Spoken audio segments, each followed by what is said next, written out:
Hello everyone. तो I hope आपने जो वेट लॉस वाली वीडियो थी उसका पार्ट 1 देख लिया होगा। मैंने बोला था पार्ट 2 में मैं लाऊंगा स्पेसिफिक वर्कआउट जो आपके वेट लॉस जर्नी में आपको हेल्प करेगा।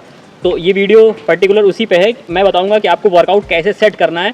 उसमें कुछ ट्रिक होती है कि आप उस जब ट्रिक को या टिप्स को या उस वर्कआउट को अप्लाई करोगे तो आपको बहुत ही जल्दी रिजल्ट मिलेगा। ठीक है, मैंने उस जो वीडियो मैंने डाली थी उसमें लोगों ने कमेंट भी किया था कि सर मेरा वेट 65 था, अभी 60 हो गया है, 75 था 71 हो गया है। तो देखिए डिफरेंस मिले आपको, आपके वेट में डिफरेंस दिखेगा अगर आप सही से स्विमिंग करते हो और अपने डाइट पे थोड़ा सा कंट्रोल करते हो तो फिर नॉर्मल डाइट ही रखो। मैंने भी कोई ऐसा स्पेसिफिक रूटीन नहीं फॉलो किया है, लेकिन मेरा वेट देखोगे तो काफ़ी कम हुआ है। तो इसी तरह आप लोग भी फॉलो करना, लेकिन जो वर्कआउट मैं ट्राई करता हूँ वही वर्कआउट मैं आपको बताने वाला हूँ। तो इसी वीडियो में आप बने रहिए और इस वर्कआउट को फॉलो जरूर करिएगा और बताइएगा कैसा था। तो देखिए सबसे पहले तो जो लोग नए हैं इस वीडियो में उनको मैं बता दूँ कि स्विमिंग सबसे बेस्ट मेथड है। क्यों कि देखिए रनिंग से बहुत लोग कंपेयर करते हैं कि रनिंग बहुत अच्छा है, स्विमिंग से अच्छा है, लेकिन देखिए लो इम्पैक्ट हमेशा स्विमिंग ही है। ठीक है, कोई भी किसी भी एज का स्विमर हो, मतलब किसी भी एज का कोई इंसान हो, अगर उसको अपनी कैलोरीज पे कंट्रोल करना है, अब खुद को फिट रखना है, तो सबसे लो इम्पैक्ट एक्सरसाइज स्विमिंग है। क्योंकि आपके जॉइंट्स पे उतना प्रेशर नहीं डालता, ठीक है, आपके मसल्स पे उतना प्रेशर नहीं डालता और आपको बहुत ही रिलैक्स फील कराता है, आपका माइंड एकदम कंट्रोल में रहता है। तो इसलिए आप इसको ही प्रेफर करो। अगर कोई पूछता है कि उसको वेट लॉस करना है तो क्या ज्वाइन करे, जिम करे कि रनिंग करे कि स्विमिंग करे, तो उसको स्विमिंग ही प्रेफर करिएगा। तो चलिए अब चलते हैं वर्कआउट के बारे में थोड़ा सा जानते हैं कि वर्कआउट कौन से फॉलो करने हैं। तो सबसे पहले वर्कआउट को जानने से पहले आपको ध्यान देना पड़ेगा कि इंटरवल ट्रेनिंग क्या होती है। ठीक है, इंटरवल ट्रेनिंग आपने हो सकता है सुना हो या तो ना सुना हो, लेकिन आपको इंटरवल ट्रेनिंग को समझना होगा। तो इंटरवल ट्रेनिंग होती है कि आप एक सेट ऑफ इंटरवल में एक लैप को कंप्लीट करोगे, ये होता है इंटरवल ट्रेनिंग। उसमें भी आप जैसे एक लैप कर रहे हो तो उस लैप में आप इंटेंसिटी पे जोर दोगे कि आपको एक लैप हाई इंटेंसिटी करना है तो दूसरा लैप अपना रिकवरी फेज़ में करना है। मतलब एक लैप आप खूब फास्ट गए, ठीक है, फिर एक लैप एकदम रिलैक्स होके आप आ रहे हो। उससे वो क्या होगा कि आपका जो नेक्स्ट लैप होगा उसके लिए आप रिकवर करते हुए आ रहे हो, फिर यहाँ पे आए, फिर तुरंत ही स्टार्ट करना है दूसरे लैप में फिर से आप फास्ट जाओगे और उधर से फिर से एकदम स्लो एकदम रिकवर करते हुए आओगे बॉडी को। तो ये होता है इंटरवल ट्रेनिंग। और इसमें आप लोग टाइमिंग भी लगा सकते हो, लेकिन वो टाइमिंग वाला मैं बाद में बताऊंगा।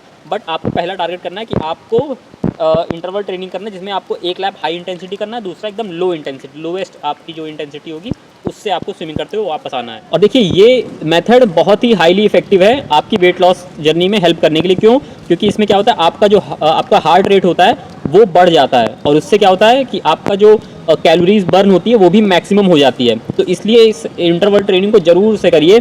अभी मैं बताऊंगा कि अगर आपको स्विमिंग नहीं भी आती है, आपका डे 1 भी है, तो भी आप कैसे इस चीज़ को कर सकते हो। अब देखिए वर्कआउट की शुरुआत कैसे करनी है। वर्कआउट की शुरुआत आपको करनी है 5 से 6 मिनट तक आप अपनी बॉडी को वार्म अप करो। बॉडी वार्म अप करने का मतलब आपकी मसल्स रेडी हो जाएं आपके वर्कआउट के लिए। उसके लिए क्या करना है, सिंपली अगर आपका पहला दिन है तो पानी में उतरो, बॉडी को कंफर्टेबल कराओ और थोड़ा सा फिर हल्का फुल्का बबल्स कर लो। ठीक है, अगर आपको स्विमिंग आती है तो हल्के से बहुत ही माइल्ड स्ट्रोक के साथ आप स्विमिंग करो, बॉडी हल्का फुल्का मूवमेंट करके वार्म अप कर लो। उसके बाद रुक जाओ। अगर आपको बहुत अच्छी स्विमिंग आती है तो थोड़ा बहुत ड्रिल्स कर लो, मतलब किकिंग कर लो, फिर हल्का फुल्का कैचअप ड्रिल करके फिर एकदम रिलैक्स हो जाओ। फिर ये 5 से 6 मिनट आपको देना है इस पर। उसके बाद आता है मेन सेट। मेन सेट में अब देखिए जैसे नॉन स्विमर हैं वो कैसे करेंगे, मतलब जो नॉन स्विमर जिनका पहला दिन है वो क्या करें, वो किकिंग की ही प्रैक्टिस करें, वो किक को जितना मैक्सिमम कर सकते हैं उसकी प्रैक्टिस करें। ठीक है, नॉन स्विमर के लिए मैं बताऊंगा, नॉन स्विमर के लिए उनको एक चीज़ फॉलो करनी है, वो है कि एज को पकड़ें, एज को पकड़ने के बाद जितना तेज किक कर सकते हैं करें। ठीक है, उनको वेट लॉस करना है, उनको ओलंपिक स्विमर नहीं बनना है। अगर उनको वेट लॉस करना है तो वो कोई भी किक कर रहे हो, चाहे ऐसे किक कर रहे हो, चाहे ऐसे किक कर रहे हो, चाहे एकदम सही किक कर रहे हो, चाहे पानी के नीचे किक कर रहे हो, उनको अपने बॉडी के मूवमेंट को लगातार करते रहना है। उनका टारगेट ये होना चाहिए कि वो इसको कॉन्टिन्यूस करते रहेंगे, तभी उनका जो कैलोरीज बर्न होगा वो होगा। और धीरे धीरे उनका डे 1 है ना, तो डे 1 से आप डे 10 तक जाते जाते उनकी किकिंग भी अच्छी हो जाएगी, उनकी स्विमिंग भी अच्छी हो जाएगी। और जिनको स्विमिंग आती है वो कैसे करेंगे, जिनको स्विमिंग आती है वो सेम एक लैप खूब फास्ट करेंगे, दूसरा लैप एकदम स्लो करेंगे, फिर आएंगे, फिर तुरंत ही जाएंगे। ठीक है, क्यों तुरंत क्यों जाना है, बबल्स क्यों नहीं करना, क्योंकि आप जब उधर से इस तरफ आ रहे हो तो एक रिकवरी फेज में आ रहे हो, एकदम रिकवर करते हुए एकदम स्लो आ रहे हो, तो आपकी बॉडी तो ऑलरेडी रिकवर है जब यहाँ पहुँच रहे हो, तो तुरंत स्टार्ट करना। इस तरह के कम से कम 10 से 15 लैप करने ही करने हैं। ठीक है, बहुत लोग कहेंगे सर मुझे हल्की स्विमिंग आती है, उतना नहीं आता, किकिंग अच्छे से आती है। लेकिन तो अगर आपको किकिंग अच्छे से आती है तो किक बोर्ड पकड़ो और किकिंग को फास्ट करो, उधर जाओ, उधर से फिर इधर से एकदम रिलैक्स होते हुए आओ। ठीक है, आपको बस टारगेट यही है कि आपका 10 से 15 मिनट जो हो रहा है वो रुकना नहीं चाहिए, आपकी बॉडी रुकनी नहीं चाहिए। अगर आपको एकदम स्विमिंग नहीं आती है तो ट्यूब देना है। तो जैसे ये ट्यूब है, अगर आपको एकदम स्विमिंग नहीं आती है तो इस ट्यूब को पहन लो, ठीक है, इस ट्यूब को पहन लो। अब इससे क्या होगा, आपकी बॉडी नीचे नहीं जाएगी। अब आपको पूरा 10 मिनट तक सिर्फ एफर्ट करना है, शैलो साइड में ही सिर्फ हाथ और पैर चलाते रहना है। जितना देर तक आप चला सकते हो चलाओ। आपकी सांस फूल रही है फिर भी चलाओ, ठीक है। मुंह में पानी जा रहा है, थोड़ा सा बबल्स कर लो, लेकिन कॉन्टिन्यूस चलाते ही रहो, ठीक है। अगर आपका हाथ थक गया है तो फिर पैर चलाते रहो। तो इस सब चीज़ से आपको एक चीज़ कंफर्म हो रहा होगा कि हम लोग का टारगेट क्या है कि हम लोग की मसल्स कॉन्टिन्यूस चलती रहे चलती रहे चलती रहे। जितना आप वर्क करोगे अपनी बॉडी से उतना ईजी और उतना जल्दी आपको इफ़ेक्ट दिखने लगेगा आपके बॉडी में। और देखिए ये वर्कआउट सबके लिए है, ठीक है। ऐसा नहीं है कि किसी एक के लिए है और बाकियों के लिए नहीं है। देखिए इसीलिए मैं बता रहा हूँ, जिसका डे 1 है वो भी कर सकता है, जिसका जो अच्छा स्विमर है वो भी कर सकता है। बस उनके वर्कआउट के थोड़ा सा उनका वर्कआउट अपने हिसाब से वो चेंज कर सकते हैं। उसके लिए पार्ट 1 आप देख लो।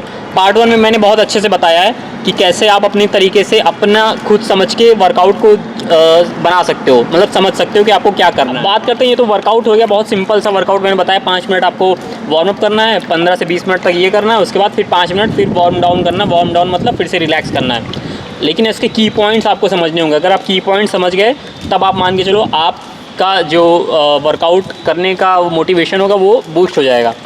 तो पहला की पॉइंट होता है कि आप जब भी इंटरवल ट्रेनिंग कर रहे हो तो हमेशा रिकवरी लैप के बाद जो आपका हाई इंटेंसिटी लैप होगा उसमें आपको हर बार थोड़ा सा एफर्ट एक्स्ट्रा डालना है, ठीक है। क्योंकि देखिए जो एक्स्ट्रा एफर्ट आप डाल रहे हो, जो एक्स्ट्रा एफर्ट आप पुट कर रहे हो अपने वर्कआउट में, वही कहीं ना कहीं जाके आपकी जो एक्स्ट्रा फैट है उसको बर्न करने में हेल्प करेगा। एक्स्ट्रा कैलोरी उसी से बर्न होगी। तो इस चीज़ को आपको समझना है। और जिन लोग को स्विमिंग नहीं आती वो जब ये वर्कआउट कर रहे हैं तो उनको भी टारगेट करना है कि अगर उनकी सांस फूल रही है तो फिर वो क्या करें, रुके नहीं, थोड़ा सा इंटेंसिटी कम कर दें, लेकिन जैसे ही थोड़ा नॉर्मल हो फिर से उस हैंड और लेग मूवमेंट को तेज़ कर दें। इससे क्या होगा, जिससे उनका जो मसल्स होगा कंटिन्यूस वर्क करता रहेगा और जल्दी जल्दी उनकी कैलोरीज बर्न होगी। और जैसे आपने 2 या 3 दिन ये वर्कआउट किया, उसके बाद आपने देखा कि मेरी बॉडी थोड़ा सा कंफर्टेबल होने लगी, 10-15 मिनट तो यूँ ही हो जा रहा है, तो फिर यूँ ही अगर हो जा रहा है तो फिर आप उस टाइमिंग को बढ़ाओ, 10-15 मिनट से जगह 20 से 25 मिनट कर दो तब। क्योंकि यही होता है, यही मेन मेथड होता है। जैसे छोटा सा बच्चा होता है ना, पहले दिन खड़ा होता है तो फिर उसको उस पहले दिन खड़ा ही करवाया जाता है कि खड़े हो जाओ बस। उसके बाद क्या होता है, फिर नेक्स्ट डे क्या, उसके फिर 3-4 दिन बाद या 1 हफ्ते बाद हल्का सा उसको पकड़ के चलाया जाता है, ठीक है। ऐसा नहीं होता कि पहले दिन ही कोई रनिंग करने लगता है, ऐसा नहीं, धीरे धीरे बढ़ाया जाता है। तो इसी तरह आपका वर्कआउट भी धीरे धीरे आपको बढ़ाना है, इंटेंसिटी उसकी धीरे धीरे बढ़ानी है, ड्यूरेशन धीरे धीरे बढ़ानी है। अब बात करते हैं कि प्रोग्रेस कैसे चेक करें, कि कैसे मुझे वर्कआउट बढ़ाना है। प्रोग्रेस चेक करने के लिए आपको कुछ 3-4 चीज़ों को ध्यान में रखना पड़ेगा। वो है कि आप कितने ड्यूरेशन में अपना वर्कआउट कर रहे हो। पहला चीज़ इसको ध्यान देना है कि मान लो आपने पहले दिन 20 मिनट में वर्कआउट कर लिया, तो 20 मिनट कर लिया ना, तो अब वो अगले दिन आपने किया उसी वर्कआउट को, आपका 18 मिनट में लगा, तो आप मान के चलो कि आपका प्रोग्रेस हो रहा है। तो ये आपको मोटिवेट करेगा अंदर से कि हाँ यार मैं सही कर रहा हूँ, मैं अब और एफर्ट डालूंगा, मैं इसको 15 मिनट में करूँगा इसी वर्कआउट को। तो ये एक मेथड हो गया। और दूसरा मेथड है कि आपने 15 मिनट का वर्कआउट जो आपने किया वो उसमें आपने कितना डिस्टेंस कवर किया, ठीक है। 15 मिनट में मान लो आपने 5 लैप किया एक दिन, फिर अगले दिन आपने 15 मिनट में 8 लैप किया। तो अगर आपने देखा कि यार अभी 15 मिनट हुआ, अभी 8 लैप हुआ है, तो वो भी आपको मोटिवेट करेगा, उससे भी आपको मोटिवेशन अंदर से आएगा कि यार मैं अच्छा कर रहा हूँ। तो इसी तरह धीरे धीरे आप खुद को मोटिवेट कर सकते हो, भले कोई बोले या ना बोले, आपको अपना प्रोग्रेस चेक करना है। और थर्ड होता है कि वर्कआउट के बाद आप कैसा फील करते हो। जैसे वर्कआउट करने के बाद बहुत लोग की सांस फूलने लगती है, बहुत लोग का चेहरा लाल हो जाता है, बहुत लोग एकदम नॉर्मल रहते हैं। तो इन तीनों में से आप किस जगह पे हो। अगर आपका चेहरा लाल हो गया, आपकी सांस फूल रही है, आप सही कर रहे हो। अगर कोई एकदम वर्कआउट करने के बाद एकदम रिलैक्स से चिल है, तो वो सही नहीं कर रहा, वो बस टाइम पास कर रहा है। तो आपको हमेशा इसलिए मैंने अभी पहले बोला था कि आपको हर हाई इंटेंसिटी वाले लैप में हल्का हल्का एफर्ट बढ़ाते रहना है, ताकि आपकी बॉडी थके। अगर जब तक थकेगी नहीं तब तक कैलोरीज बर्न नहीं होगी। तो इस चीज़ को आपने अच्छे से समझ लिया। अब बात करते हैं न्यूट्रिशन की, क्योंकि जाहिर सी बात है आप वर्कआउट कर रहे हो तो आपकी अगर बॉडी में अच्छा फ्यूल नहीं जाएगा तो फिर आप कैसे ही कर लोगे। तो देखिए क्या होता है, अगर आपकी बॉडी में कार्ब्स है, आपने केला खाया तो आपकी बॉडी में कार्ब्स आ गया, तो कार्ब्स क्या होता है, फास्टेस्ट सोर्स ऑफ एनर्जी होता है, मतलब वो जल्दी से जल्दी आपको एनर्जी प्रोवाइड करता है आपकी बॉडी को। इसलिए वर्कआउट के पहले आपने कार्ब्स ले लिया, केला खा लिया, आपकी बॉडी में कार्ब्स आ गया।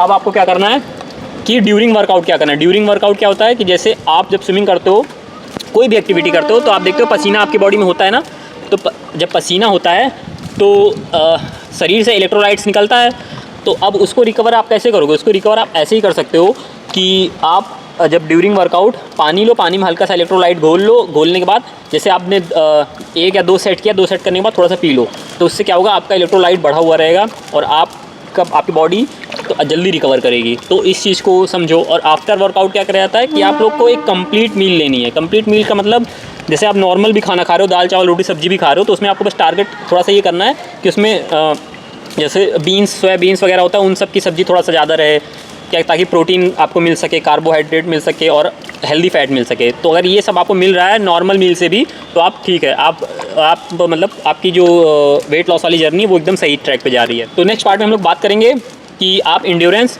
और अपनी टेक्निक को कैसे सुधार सकते हो। अगर वो दोनों चीज़ आपने अच्छे से कर लिया, तो आप ये मान के चलो कि आप अपनी जो वेट लॉस की जर्नी है उसमें आप 2x लगा दोगे। 2x मतलब आप दुगनी तेज़ी से अपनी वेट लॉस को करने लगोगे। तो आई होप कि ये सारी इन्फॉर्मेशन आपको अच्छी लगी होगी। अच्छी लगी हो तो प्लीज़ इस वीडियो को लाइक ज़रूर करिएगा, और जो लोग भी वेट लॉस करने के लिए स्ट्रगल कर रहे हैं उनके साथ शेयर करिएगा। मिलते हैं नेक्स्ट वीडियो में। Thank you, bye. और बारिश भी होने लगी है, ठीक है, बाय।